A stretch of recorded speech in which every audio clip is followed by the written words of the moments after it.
पिछले वीडियो में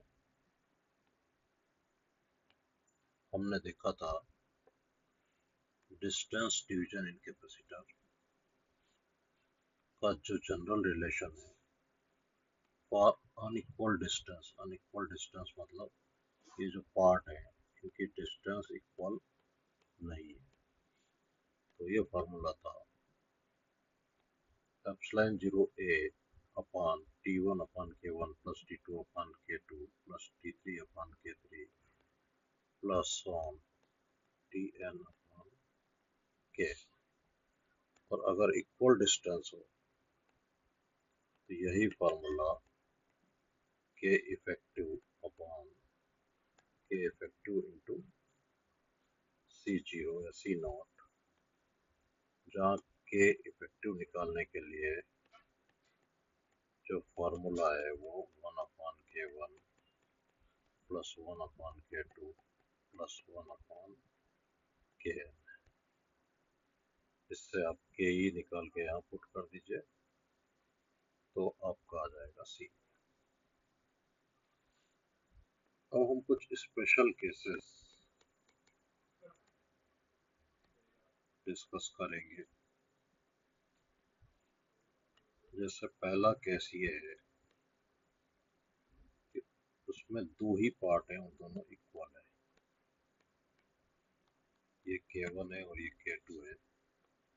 इसका जो C इफेक्टिव आएगा वो आप डायरेक्ट याद रखें, ये होगा। दूसरा जो फॉर्मूला है इसमें से एक एयर हो और एक मीडियम हो और ये D/2, ठीक है। इसका K इफेक्टिव कितना आएगा 2/K इक्वल टू 1/1 प्लस 1।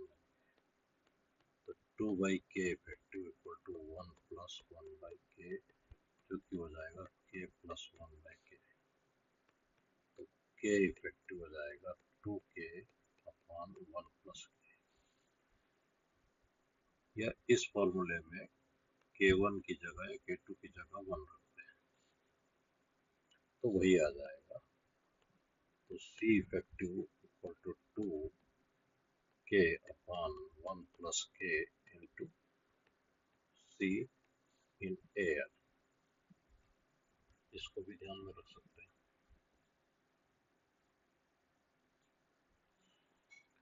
इसके बाद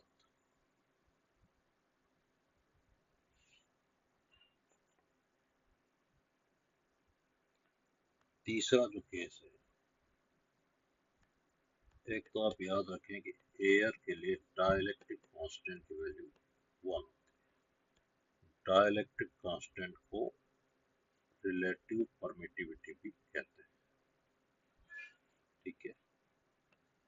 और मेटल के लिए डाइलेक्ट्रिक कांस्टेंट की वैल्यू इंफिनिटी होती है।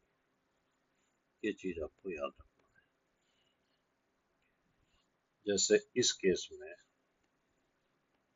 हम एक पार्ट मेटल ले लेते हैं, मान लो ये D/2 ही है और ये K एयर है।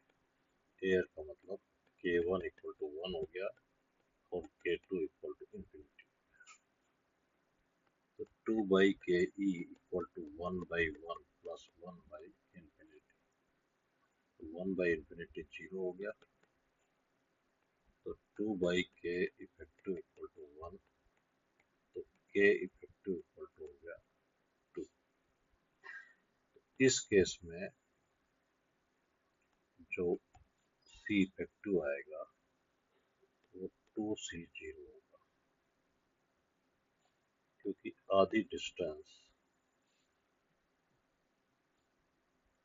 बेकार हो गई, आधी डिस्टेंस बची है वो एप्सिलॉन 0 A/D। तो D की जगह अगर D/2 होगा तो कैपेसिटेंस डबल हो जाएगा।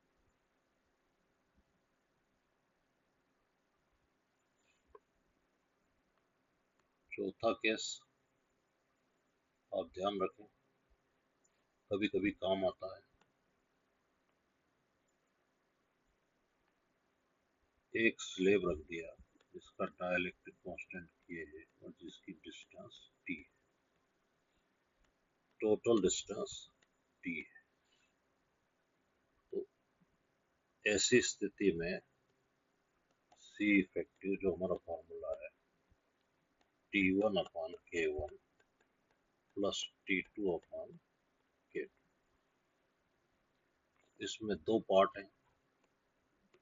एक पार्ट है एयर जिसकी डिस्टेंस है d माइनस टी और जिसका डाइलेक्ट्रिक कांस्टेंट है 1, और दूसरा पार्ट है ये डाइलेक्ट्रिक। तो C effective epsilon 0 A d minus T upon 1 plus T upon के।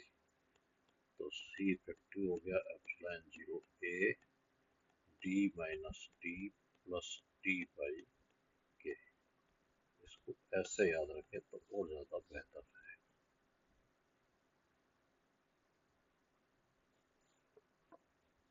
तो ये कुछ स्पेशल केसेस हैं। साथ में ध्यान रखें ये प्लेट पॉजिटिव रहती है, ये नेगेटिव रहती है। यहाँ इलेक्ट्रिक फील्ड हमेशा जीरो होती है। ये ये आपका जो है चार्ज डेंसिटी है, ये डिस्टेंस है, और इलेक्ट्रिक फील्ड सामान्यतया E equal to sigma upon epsilon 0 होता है, जबकि यहाँ एयर। अगर यहाँ पर पूरा मीडियम रख दें ऐसे, तो जो इलेक्ट्रिक फील्ड है वो sigma upon K epsilon not हो जाएगी, सिग्मा अपॉन के एप्सिलॉन। और यदि इसमें पार्शली फील्ड स्लेब रख दिया जाए, इसको हम ई नॉट कह सकते हैं, इसको ई कहते हैं। यहाँ पर ई नॉट रहेगा, यहाँ पर भी ई नॉट रहेगा। यहाँ जो इलेक्ट्रिक फील्ड है वो ई नॉट बाई के हो जाएगी, जैसे यहाँ देखा था ई नॉट बाई। इसी प्रकार से पोटेंशियल डिफरेंस भी निकाला जा सकता है।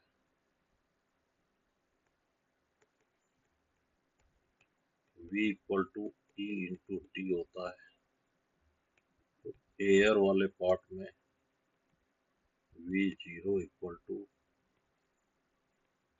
E0 T minus T. तो sigma upon epsilon 0 T minus T. Sigma की जगह आप लिख सकते हैं Q A epsilon 0 T minus T. और मीडियम वाले पार्ट में V equal to E T. तो V इक्वल टू हो जाएगा sigma upon K epsilon naught into T. तो ये सारे रिलेशन इंपॉर्टेंट है।